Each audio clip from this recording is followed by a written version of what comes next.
Thought that you should know. This course is collected from My predex.com. love, baby, earn it. Visit Predex to know more. Dancing on my own. See if you can follow. Got me feeling alive. Hello everyone, আজকের এই ক্লাসে আপনাদের সবাইকে স্বাগতম। আমরা আজকে এই ক্লাসে শিখব বোট অ্যানিমেশন, অর্থাৎ নৌকার যে অ্যানিমেশনটা রয়েছে কিভাবে নৌকা চালাতে হয় সেটা শিখব, এবং হচ্ছে কিভাবে নদীর পানিগুলো আঁকতে হয়, অর্থাৎ পানির ঢেউ অথবা সূর্যের রিফ্লেকশন, এগুলো আমরা শিখব। তো যেহেতু আমরা হচ্ছে কার্টুন অ্যানিমেশন করি, সুতরাং হচ্ছে আমাদের গ্রাম্য পরিবেশ ক্রিয়েট করার জন্য অনেক সময় হচ্ছে আমাদের এই নৌকার অ্যানিমেশনটা প্রয়োজন হয়। তো সেক্ষেত্রে এই ক্লাসটা আজকে খুবই ইম্পর্ট্যান্ট একটা ক্লাস হবে, সুতরাং খুব মনোযোগ সহকারে ক্লাসটা দেখবেন।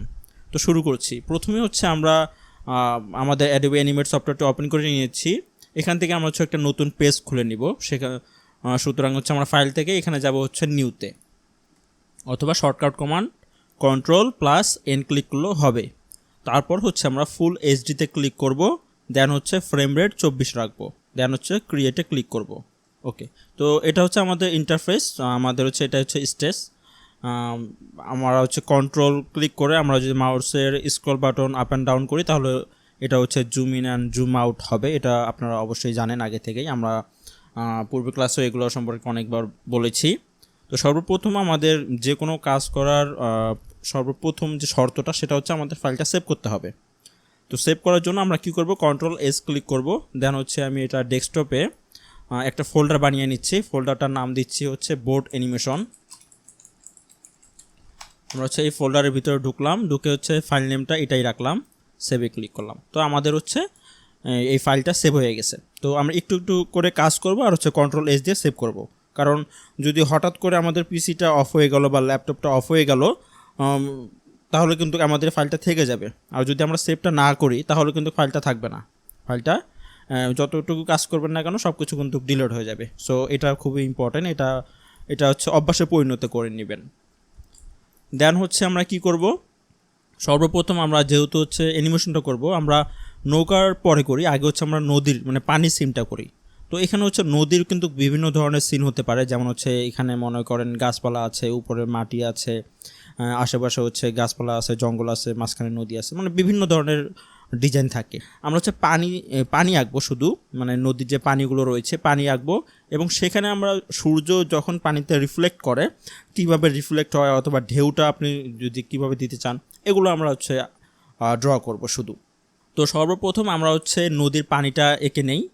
তো পানি আঁকার জন্য নর্মাল যে বিষয়টা, ধরুন যদি আমার এটা হচ্ছে পানি থাকে, এখানে পানি দেই, এইখানে দূরের অংশগুলো কিন্তু ডার্ক হয়, আপনার যখন ফ্রন্ট সাইডে থাকবে এগুলো হচ্ছে লাইট হয়। তো আমরা এই কালার দুইটা একই ইন্টারফেসে কালার দুইটা করার জন্য আমরা কিন্তু গ্রেডিয়েন্ট কালারটা করে থাকি। আমরা পূর্ববর্তী ক্লাসে গ্রেডিয়েন্ট সম্পর্কে খুব ভালোভাবে বুঝিয়েছি। তো সেই ক্ষেত্রে এখন আমি কি করব, আমি হচ্ছে সর্বপ্রথম কালারে যাব। কালারে গিয়ে এখান থেকে ব্রাশে এই পেইন্ট বাকেটে এখানে সিলেক্ট করা থাকতে হবে। দেন হচ্ছে এখান থেকে সলিড কালার থেকে চেঞ্জ করে আমরা হচ্ছে লিনিয়ার গ্রেডিয়েন্ট এখানে ক্লিক করব। দেন কি করব, এইখানে আমরা হচ্ছে কালারটা চেঞ্জ করে দিব, ডাবল ক্লিক করব, এখানে এটার উপর ডাবল ক্লিক করে এটাতে ক্লিক করব, করে হচ্ছে আমি দূরের অংশটা একটু ডার্ক রাখতে চাই। পানির কালারটা যেমন এখানেই রয়েছে, মনে করেন আমি যদি এইভাবে এই দূর অংশ এরকম কালার রাখতে চাই, যে উপরে কালারটা রাখলাম, এবং নিচের অংশটা আমি হচ্ছে একটু লাইট করব। লাইট করার জন্য মনে করেন হচ্ছে আমি এইখানে ক্লিক করলাম। তো এখন আমি কি করব, এই রেক্টেঙ্গুলার টুলে ক্লিক করব, শর্টকাট কমান্ড হচ্ছে আর, ক্লিক করে আমি হচ্ছে এইভাবে ড্র্যাগ করে নিব। তো এখানে কিন্তু আমাদের স্ট্রোক সহকারে এসে গেছে। আমি স্ট্রোকটা ডাবল ক্লিক করে এখান থেকে কিন্তু এটা ভ্যানিশ করে দিতে পারি। তো আমার হচ্ছে এখন কি হলো, এই পাশে ডার্ক চলে আসলো, এই পাশে হচ্ছে লাইট চলে আসলো, বাট আমি চাচ্ছি এই ডার্কটা এখানে চলে যাবে।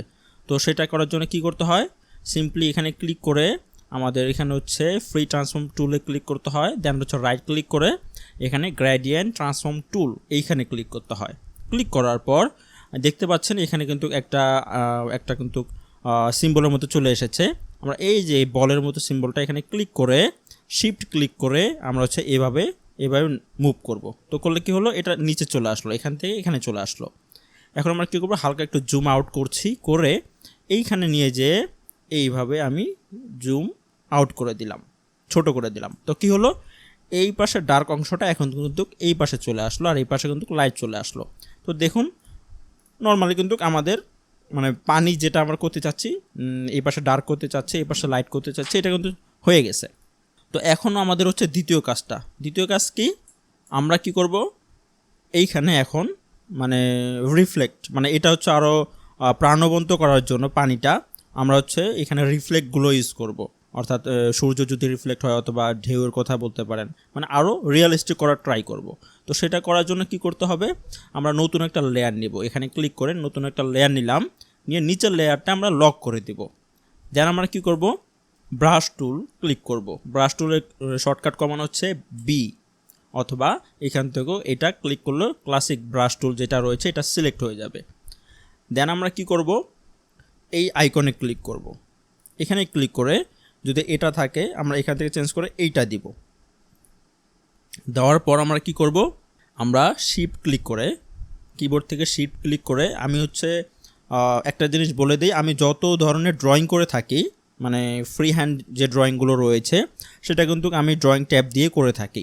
সো হচ্ছে মাউস দিয়ে খুব কম কাজই করি, মানে ড্রয়িং যে কাজগুলো রয়েছে। সুতরাং আমরা পূর্বে যেহেতু বলেছি, আপনি যদি অ্যানিমেশনটা নিয়ে সিরিয়াস হয়ে থাকেন তাহলে অবশ্যই একটা ড্রয়িং ট্যাব কিনে নেবেন, এবং হচ্ছে খুব কম টাকার মধ্যে একটা ড্রয়িং ট্যাব পাওয়া যায়। এগুলো হচ্ছে আমরা যেহেতু প্রথম ক্লাসে বলেছি, খুব কম টাকায় আপনি একটা ওয়াকমের হচ্ছে একটা ড্রয়িং ট্যাব নিয়ে নিতে পারেন।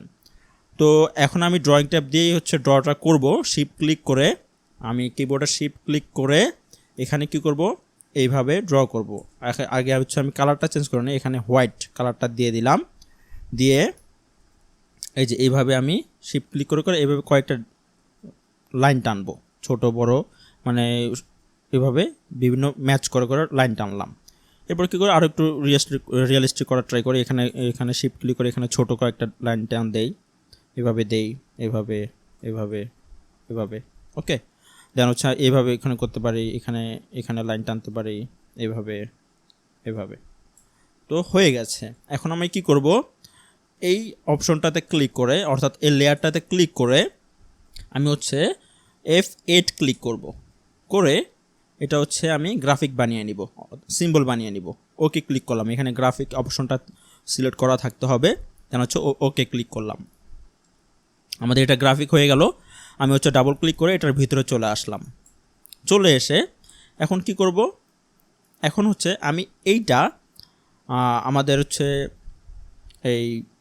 এই লেয়ারটা রয়েছে এটা আবার আমি গ্রাফিক করব, আবার F8 ক্লিক করব, করে হচ্ছে আবার ওকে ক্লিক করব। এটা কিন্তু গ্রাফিক হয়ে গেল। তো এখন কি করতে হবে, এখন আমরা হচ্ছে এইখানে আরও কয়েকটা কপি করব, মানে এই অপশনটাতে আরও কয়েকটা কপি করব। তো কপি আমরা দুইভাবে করতে পারি, এক হচ্ছে Ctrl+C ক্লিক করে Ctrl+V দিলাম, কপি হয়ে এখানে চলে আসলো, ঠিক আছে।